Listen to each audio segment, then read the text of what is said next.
I will not die childless. I must take another wife. I need an heir. A real heir. Once upon a time, in the heart of Umuagu, a small village situated in the eastern region of Nigeria, lived a wealthy and respected man named Chief Obina. He was tall, broad, proud, and feared. He had power, money, and influence. In the height of the community, he was a man of honor, a businessman, and a leader who believed that success was measured not by the businesses you built, but by the son who would inherit them. And that was one thing he didn't have, a son. Chief Obina married early, a gentle, intelligent woman named Ifoma Wankego, who became known as Auntie Ifoma in the village. Auntie Ifoma was a kind, beautiful, and intelligent woman, a woman of strength. She was the kind of woman who greeted everyone with humility, who cooked for the poor, who helped pregnant women, and who treated her daughters like royalty, even though the word didn't.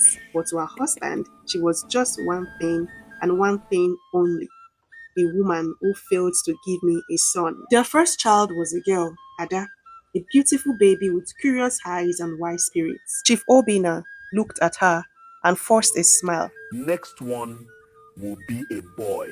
The second child came, a girl, Ezinne. He nodded slowly. God is still working. The third child, another girl, Chidima. This time, he didn't hide his disappointment.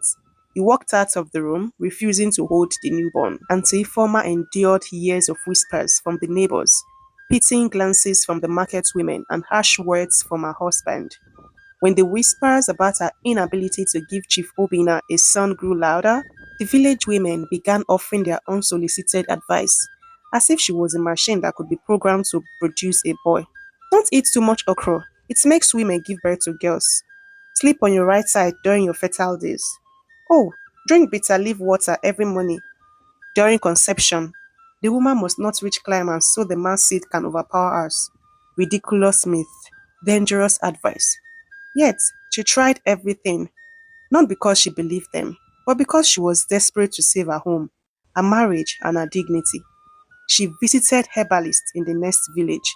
She drank concoctions that burned her throat and made her dizzy. She prayed in churches for hours, begging God to change her story. Sometimes, she fasted for days, hoping the heavens would hear her cry.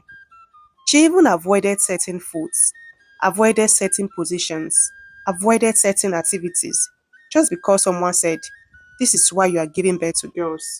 In her heart, she knew the truth. It is the father's chromosome that determines a baby's sex. But how could she say that to a man who believed he was incapable of being wrong? How could she challenge a culture that automatically blamed the woman for everything?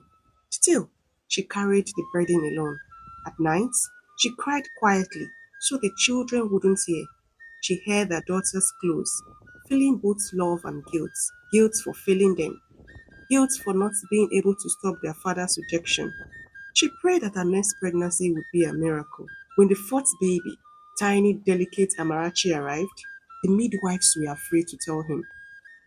He stared at his wife, his face stiff and cold. Ifoma, What have you done to me? 4 daughters. Why is your womb refusing to bring forth a son? Ifoma held her newborn close, her heart breaking, because she knew the blame was misplaced. She wasn't the one who determined the gender. But how do you explain science to a man who believes tradition is greater than truth?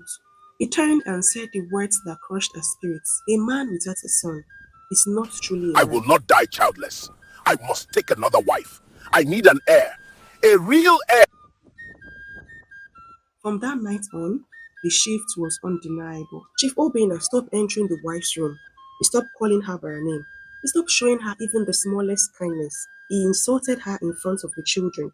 "You have given me nothing but burdens," he would say. At family gatherings, his sisters and relatives joined in the humiliation. "Oh, Chief Obina, only girls. If a man has tied your destiny, guys don't stay, they would marry and leave. Who will carry your name? If your wife can't give you a son, go and find one who will." The pressure became unbearable. Women in the market whispered when she passed by. Some neighbors avoided eye contact with their children, afraid of giving pity that could be misinterpreted. Meanwhile, her daughters grew up watching her cry silently at night. Ada once placed her tiny hand on her mother's cheek and whispered, Mommy, we will be great. We will make you proud. Daddy will see. But Auntie Ifoma knew something else. Something darker was coming.